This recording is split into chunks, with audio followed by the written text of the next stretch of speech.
This is the Think Podcast for entrepreneurs, business owners, and real estate professionals. Insight, real talk, systems that scale. Think about it. Well, thank you very much for joining us today on another edition of Think Business. And so this is a topic that is near and dear to my heart, which is youth sports, as you know.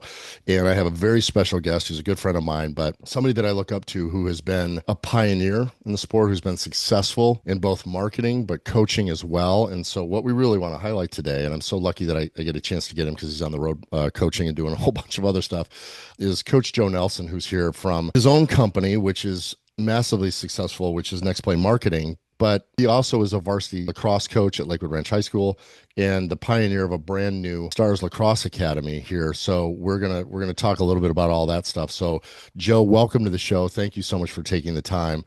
Tell us a little bit about your background. I know you, but some of the listeners might not, about where you come from and how you got into this, the success of Next Play, and then what you've got coming up here in the future. First off, Scott, I appreciate you having me on. If I was a peacock and I had feathers, I would not have to pump them because of that introduction. I think you're far too kind with your words, but I greatly am grateful. I cherish them, and just know that after this, I'm going to be doing a couple jumping jacks and kind of hip hip hoorays, knowing that I have more cheerleaders than I thought out there. So I appreciate that. Quick little background just on me. I graduated St. John's in 2010.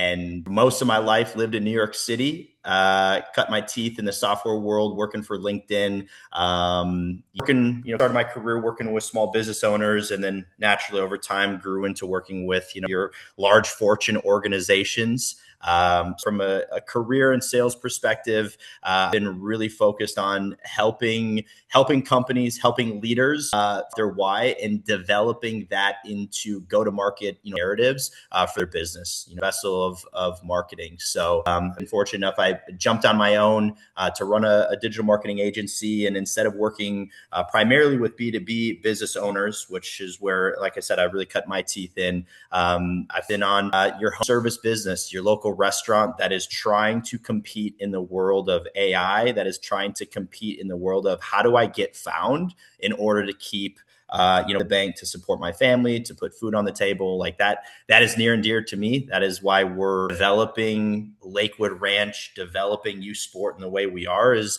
builder. I'm on a mission to help, from the vessel of sports, help this community find their next level, find their purpose, help parents connect with their student athletes better by giving them tools and resources that are abundant in other parts of the country, access to, hope development. So I could probably talk all day with my passions and my interests here, but hopefully and that's funny that you say that, because anybody that knows you knows that you are probably one of the most passionate, detailed persons that comes across in that. So everything you put your hand on tends to be successful, right? And that's why we're so lucky to have you highlighting this. But you said something that I want to go back to, that you're really, and you are, business and what that takes to scale, coming from your diverse background, but you're also really focused on the mom and pop or the local people that are trying to get a competitive edge, right? And you take that into youth sports as well.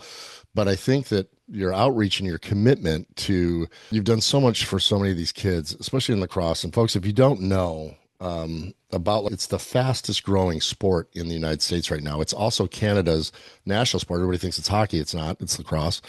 And you're really kind of embracing that. There's a little bit of a nuance to getting that sport launched with people that are new to the sport. So not only are you marrying the opportunity to play, but you're teaching everybody and taking that to the next level. So with what you're doing there, tell us about this, it's the word around town about the Stars Lacrosse Academy and what your vision is with that, how that came and what your vision is with that. The model of having an opportunity to never sacrifice academics for athletics isn't Love that. It's not, I'm born and raised in Minnesota. If you've heard of players like Sidney Crosby, for example, went to a school called Shattuck St. Mary's located in Minnesota. And it was just this, it was a place for serious athletes that could come to a location with a lot of other serious and motivated athletes to train sport as well as go to school. This model is blowing up across the country. In Minnesota, there's maybe 2 or 3 different, schools on the ice for 3 to 4 hours a day. Then you're in the weight room. You have a nutritionist, you have a performance coach, you have a mental performance coach that comes in and talks about goal setting to accountability to how do you prepare for a big game and how do you reset within that big game, right? So important. Like this need in our area in Lakewood Ranch is just that. Like there's a need and a want for more, but athletes and families don't know how to get more without paying a $90,000 salary to, go to example, like an IMG, where I think there is a need for that product. But now here is a more accessible and affordable opportunity for serious and committed athletes who want to become better athletes. I think that's the most important thing here. It's, yes, we're doing it through the vessel of lacrosse. We're doing it through the vessel of this medicine game that has given so much to me, is where I've met my best friends. It's, helped me a lot of like challenges in my life, but, become a better athlete. What does it take? And I look at this is a numbers game to me. An average athlete today playing youth sport, let's use a 12-year-old, maybe throughout the course of a fall. So let's just take September, October, November, December, 4 months, maybe touches their stick 1 hour a week. Let's just use that in average. Sure. Let's say there's, let's say 5 hours a week over the course of the month, that's 20 hours. And over the course of the fall, that individual, and again, this is if someone plays every single day, which isn't happening. Sure. Right. If that were the case, this individual is touching their stick 5-10 hours a week over the course of the fall. That's what, 80 hours? 80 hours a month, yeah. 80 hours. Mm-hmm. There's no way that a kid is doing that today. So this academy is able to do that. A kid today is maybe touching their stick an hour a week. That's 4 hours a month over the course of, over this fall. That's 16 hours. What's the difference between an athlete that is able to touch their stick 80 hours in a fall or 16 hours? It's sheer math. Right. Sure. So, look, I think it's an incredible opportunity for, again, the athletes that want to do more, take more, but also not have to sacrifice a good education doing it. Well, I think that's the key point, because you said that in the very beginning, without sacrificing education, right? And so, being Lakewood Ranch Prep and being able to do that with that amazing facility over there with a weight room and the up-to-date sports fields and really kind of what there, I think it's kind of right. And so as people are coming in there, it gives everybody the opportunity, including the homeschoolers. Before you were going to do the show today, I had a guy text me, and he really wanting to know a little bit more about the definition or the ease of use or ease of adoption or ease of enrollment into the program if somebody's a homeschooler. And so there's a little bit of mystery behind that. So if you could unpack that or describe that a little bit. It's super easy. We're going to from 8 to 10 in the morning, 4 days a week. So, you get to come on campus for 2 hours a day, sticking your hand beyond the field for, 45 an hour. And then we'll either be on the field doing performance training. We'll be in the classroom doing film, could be a mental performance kind of goal setting, types. We'll be in the weight room. And we're going to do that. Like I said, we're going to do that 4 days a week. Really up-to-date weight room too. I've been there. I've seen it. It's nice. Pretty impressive facility, right? So, where do you see, kids are so many different directions now. It wasn't like when you and I came up, right? And nobody ever talked about the other nuances that you're addressing in your program. Nutrition. Never talked about that. They were, like drink out of the garden hose, right? They didn't talk about hydration and all of that stuff. There was no talk about mental performance. I don't even know if that was a thing. They would just tell you, get better, forget about, don't worry about it, keep going. And that doesn't really address, I think, on the levels of that. I think what you're creating, and I'll say it, is that you're creating a well-rounded human being on top of the sports and the athletics, obviously, but there's so much more to what you're creating for the success of what somebody's going to be like life after lacrosse, life after baseball. You hear that saying, right? And I think that's really kind of your focus. Society needs better humans. Society needs more engaged humans. Mm-hmm. And with the increase in technology, though I'm an advocate for how to use technology, the increase in use of technology has also deterred the most, aspect, which is human connection. Absolutely. So you're gonna to the academy and you're gonna become a better athlete, but you're gonna leave a better person. And that's the most important thing. People need to, and especially, I've been coaching for 17 years now. In the 5 years, coaching has really taken a turn for the worse because it's really hard. Not only dealing with parent issues and that go with that, but you're also dealing with students who can't look at you in the eyes and have conversation with you. I talk to my players at tournaments. It'll be 5-6 guys in a little circle laying on their bag after a tournament. Everyone's on their cell phone. It's mandated. Hey, put your cell phones away. Like, we're here to engage and interact with each other. So you lead a better person, because society needs better humans. Society needs more leaders. Society needs better men who treat other people with respect and get that and demand that respect in return. We need more men to be able to shake good hands, not hide behind a computer and solve their issues behind a computer screen. Right. I don't think you could have said that any better. I love that. I love the way you put that. This is an absolute, like, we need more love. We need more handshakes. We need more people that aren't about the drama, that are above the drama. And that comes with stewards that can engage the attention of a young. I'm using athlete because obviously that's my lens. But I think that's one of the purposes that I've been given, is influence the area that I'm in. Whether I'm in it for 30 days, whether I'm in it for 30 years, let's impact the individuals around me. Sports gave me a lot. Sports gave me everything that I could ever dream of. It helped me get a great job in New York City. Sports helped me, best friends who I'll talk to today. Sports gave me so much. And I feel my ceiling could have been so much higher had I had maybe a few more mentors. I had great mentors, but maybe a few more mentors that really challenged me and not just kept telling me hey, you're really good, keep it up. Well, I need to be pushed more. You know what I mean? So why not put amounts of opportunities and see the kid really take life by a little bit more. Well, it's to on top of the box that you just laid out there, some of my most important mentors I've had I've been very fortunate, because you don't know the type of mentorship that you're getting until after the fact, right? And till it's done. And so I've been very fortunate. But some of my best mentors have been my youth coaches, right? Have been some of my heroes over my life. And coaching is so important. But I had a text wanted me to ask you this question about and really the importance of marketing now, because you being subject matter expert in marketing and in sports, we didn't coming up. There was no worries about what we're putting out online, right? And what would be your advice to a parent? Because a lot of these parents have gotten pretty wise to actually start running their Instagram accounts for their kids and stuff like that. Now, not leaving it up to them, but he wanted to know, because of your ability for marketing and all of that, because business is also the same as your young business, right? Potentially. Mm-hmm. What would be your advice to some of the young parents from a marketing perspective and your expertise there, and on how to, with the correct way to do that? I mean, look, there's a place to start to promote and broadcast, showcase your athlete. Every single sport's different, and the age that you do that is different. I would just be really aware of being present as a parent versus just trying to promote and brag about your child. The best kids are going to get recruited regardless of where they are and regardless of how much you pump on social media.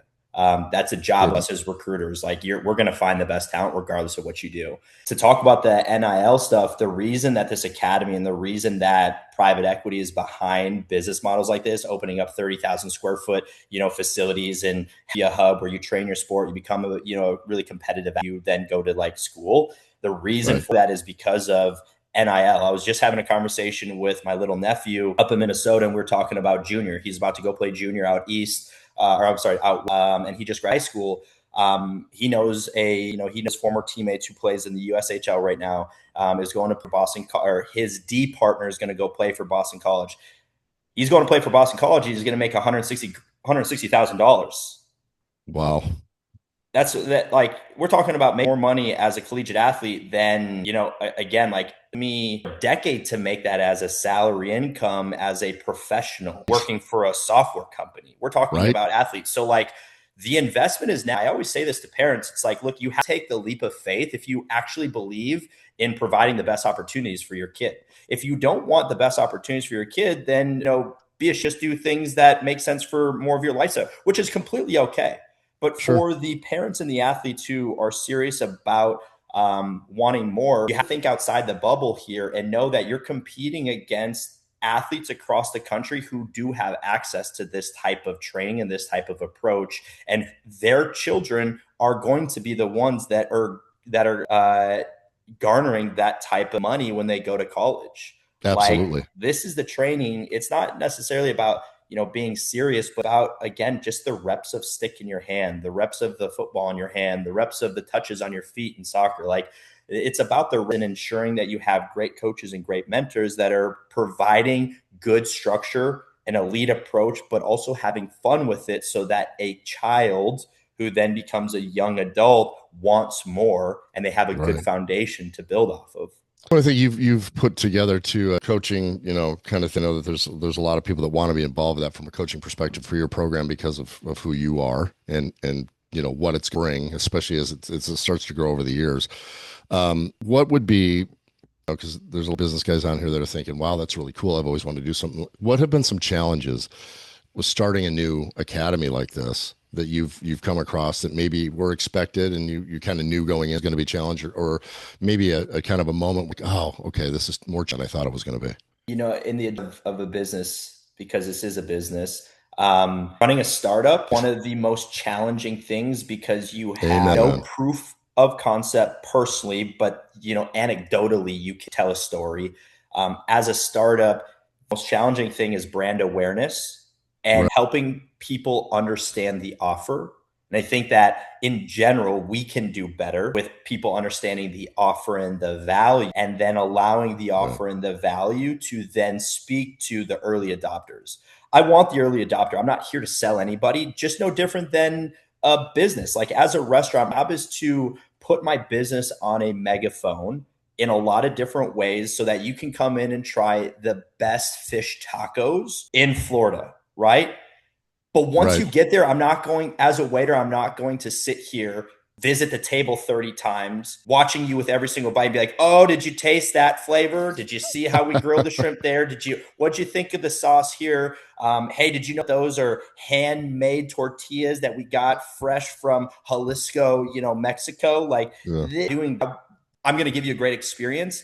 And then you're going to leave wanting to come back because I didn't sell you with that offer. I gave you the offer. You came and tried it and you found value and you saw the progress. That's the biggest thing. Business owners, like, hey, we have to have great offers. And as a startup, you can't, unless you really have done this 1,000 times and you can continue to, demand a price, you have to have a great offer. You have to get your early adopters in, but more importantly, you want to get the right customers in. I don't want every single customer. I want the right customer, because the right customer will then bring in more of the right customers. And that is when you grow in a massive size, right? Today in this world of a startup is like, I'm trying to sell everybody. I don't want to sell everybody.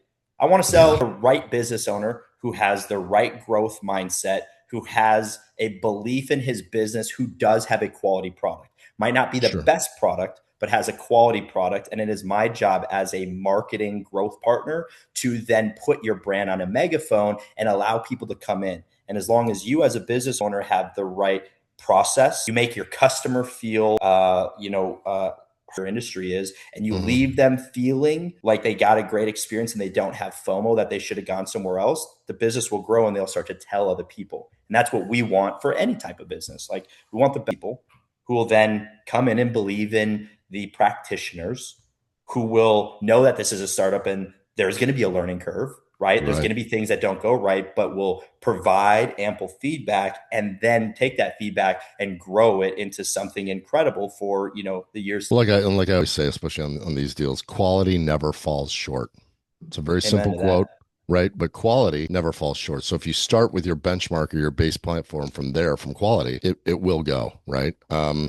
I know you're I know you got a million things going on. I'm so thankful for this. Folks, if you don't know Joe, you should. He's local. He's here in the Lakewood Gulf Coast area. Just tell him how to get a hold of you, Joe, because we're going to put it up.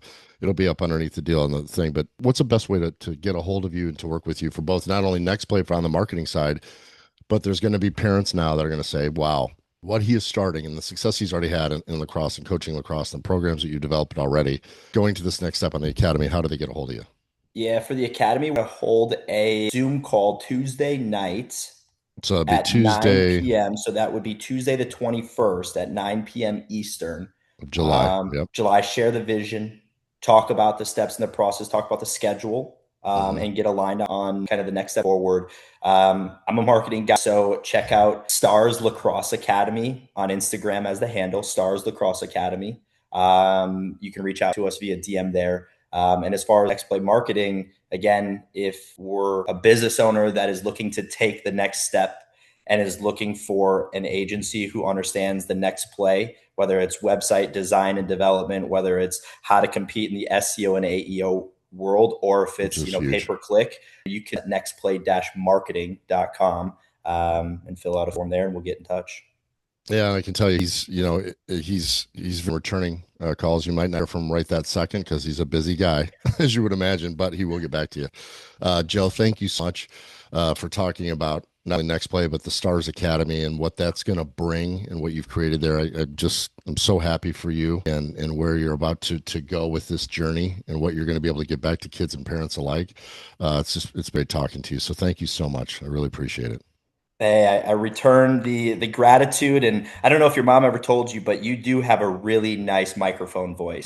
So this has been comforting. This is you set the environment well. I appreciate you for having me on, and Scott, you're going to do big things. And again, I'm excited for all your followers and all your listeners. With the drop. So thank you. Thank you, man. We'll see you next time. I appreciate you.